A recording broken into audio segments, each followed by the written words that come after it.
Bonjour Serge. Bonjour toi.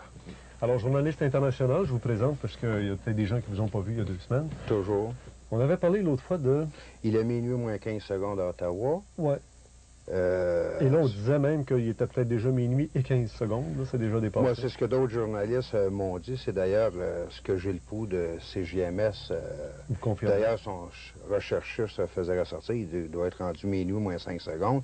La façon qu'il y a une débandade à Ottawa, j'ai dit, écoutez, méfiez-vous des débandades apparentes qui cachent toujours d'autres choses en arrière, surtout au niveau d'une organisation occulte sur le plan international.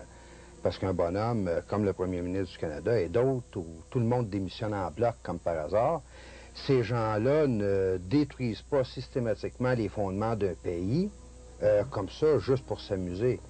Il y a d'autres personnes qui tirent des ficelles, puis il y a des récompenses de rattacher à de tels gestes. Là, on voit la page couverture en photocopie parce que votre livre est actuellement sous presse. Là. Le corps mystique de l'Antéchrist. On voit là, la svastika, la croix gammée, puis là, je reconnais là, le confort. C'est le symbole international de la franc-maçonnerie. Oui, c'est ça. Celui qui est ici, là, c'est ça. Là. Ah. Ce qui est bien important, en fin de compte, Richard, de faire ressortir au niveau de la franc-maçonnerie, parce qu'il y a beaucoup d'objections qui arrivent à ce niveau-là. Il y a des gens qui disent, écoutez, c'est pas une société dangereuse, ils ont même des œuvres de bienfaisance, c'est des groupes de rencontres, ils échangent des idées, des choses comme ça. Ça, c'est la façade. La façade sociale, la façade humaine présentée par la franc-maçonnerie. La franc-maçonnerie réelle, qui part de 1776 avec le groupe des Illuminati en Bavière. Il faut dire en partant, je fais une parenthèse, que le groupe des Illuminati en Bavière, c'est eux qui avaient comme élèves à cette époque-là et qui ont financé Diderot, Voltaire, Jean-Jacques Rousseau et qui ont mis sur pied la Révolution de 1789. La Révolution française. La Révolution française. Qui avait pour devise liberté, égalité, fraternité. Oui, mais les mots liberté, égalité, fraternité ont été d'abord pensés dans les loges maçonniques. Exact. Ils ne sont pas sortis comme ça du jour au lendemain de quelques individus. Et la Charte des droits de l'homme qu'on retrouve à l'heure actuelle sur la planète et qu'on retrouve aussi au niveau des Nations Unies est une charte qui a été pensée par les francs-maçons dans les loges maçonniques au 19e siècle. De la même façon que tout le système d'éducation que le Québec a connu depuis les années 60, le système de l'école neutre, avec tous les bouleversements qu'on a connus, a été pensé dans les loges maçonniques avant d'être réalisé dans les faits. Ça ne doit pas être un succès parce qu'ici au Québec, on tient encore à l'école d'allégeance religieuse. On parle des commissions scolaires qui sont toutes catholiques ou protestantes. On n'a pas encore le système neutre. Ça, c'est au niveau de l'apparence, mais si on le regarde en profondeur, la réussite est totale à l'heure actuelle, surtout lorsqu'on lit le volume, le corps mystique de l'Antéchrist, avec les plans qui avaient été pensés en 1860 et 1895 à ce niveau-là. D'ailleurs, tout le mouvement, j'ai absolument rien par rapport au mouvement de libération de la femme est égale de l'homme, ça, il n'y a pas de problème là-dessus, sur le plan humain, on le sait. Mais il faut dire que tout le mouvement de libération de la femme, le mouvement au niveau de l'éclatement de la famille, les droits de l'enfant, c'est des choses qui ont déjà été pensées dans les loges maçonniques avant d'arriver dans les sociétés. C'est pas des choses qui ont poussé comme un champignon en pleine nuit. Ouais. Mais revenons pour continuer aux Illuminati, à la franc-maçonnerie, dans sa réalité, qu'est-ce que c'est? La franc-maçonnerie est avant tout, et ça va peut-être surprendre des gens, c'est une organisation religieuse. C'est une église. Ils se considèrent comme telle, ils se considèrent comme la nouvelle Église, comme étant la seule ayant droit d'existence sur la planète. C'est une Église fondée sur les écrits qui ont fait en fin de compte, sortir par Jean-Jacques Rousseau à cette époque-là, c'est-à-dire au niveau de l'homme naturel. L'homme naturel par rapport à la nature, à ce moment-là, on ne reconnaît pas la famille, il faut faire éclater la famille. On ne reconnaît pas les liens au niveau des actes du mariage, au niveau des choses de naissance, ainsi de suite, comme ça se passe dans nos sociétés organisées, on s'arrange pour les faire éclater. Et le meilleur exemple que tu peux avoir au niveau de cet éclatement-là, c'est la Révolution d'octobre en 1917 en Union soviétique, qui a formé, en fin de compte, le communisme, qui a donné naissance au communisme. Lénine a été formé dans les loges maçonniques. Il y en a plusieurs qui vont sûrement être surpris, mais la plupart des écrits que Lénine a sortis, il les a pris à partir des loges maçonniques, ils les ont appliqués sur un plan politique, sur un plan matériel en Union soviétique pour une épuration complète de la population. Quel est leur objectif aux L'objectif... Cette maçonnerie, parce que là, il faudrait distinguer deux types de maçonnerie. Il y a la maçonnerie des Boy Scouts pour adultes, qui se sert de gens comme paravents pour faire des bonnes œuvres, faire des actions positives.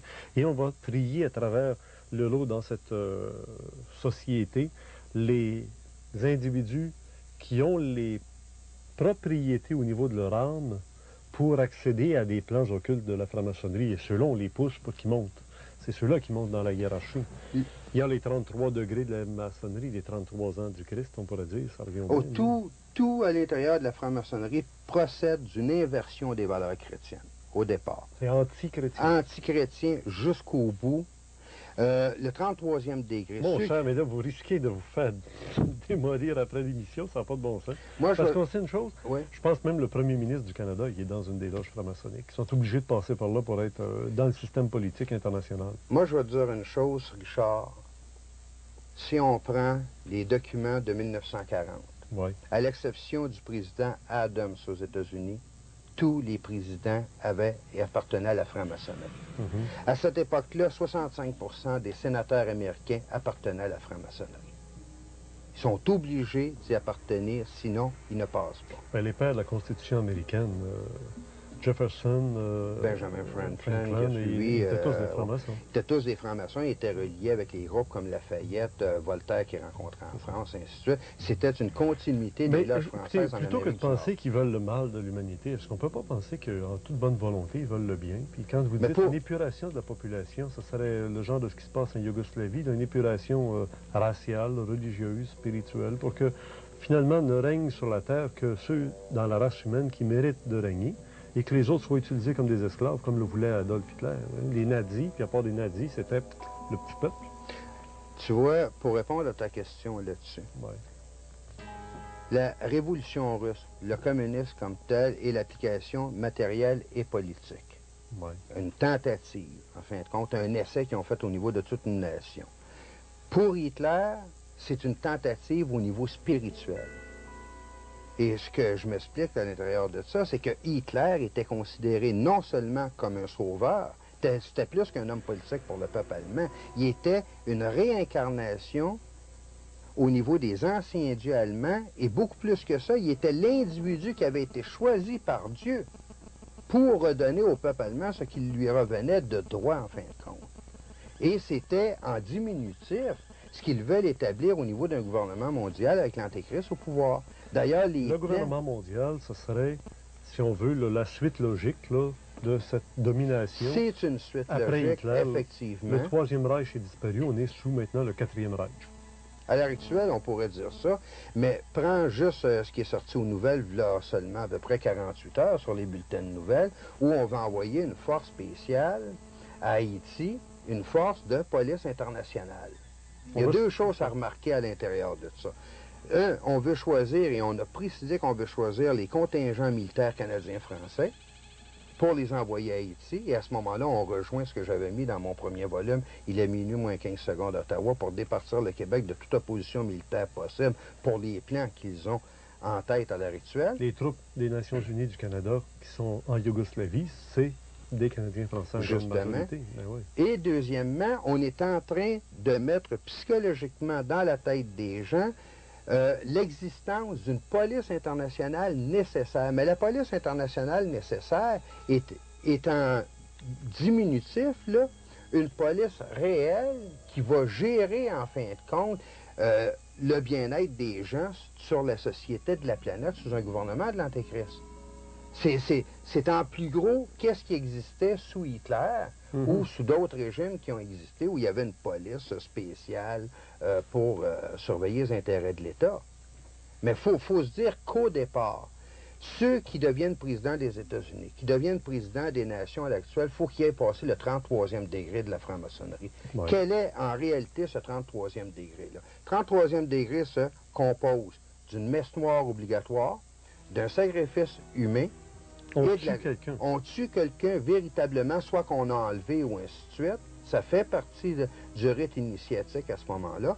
Et troisièmement, c'est la glorification de Satan et l'établissement du règne de Satan sur la planète. C'est ce que je cherche réellement pour eux autres. Ils sont dans leur droit, ils ont le droit de le faire, et c'est les sociétés issues des valeurs christianistes qui sont dans l'erreur, qui ont usurpé le droit, en fin de compte, à Satan d'exister sur la planète. Bien, le Christ le disait, lui, qu'on était dans l'univers de Satan, de ses œuvres et de ses pompes. On est dans l'univers, quand on dit on est dans l'univers, on est sur la planète.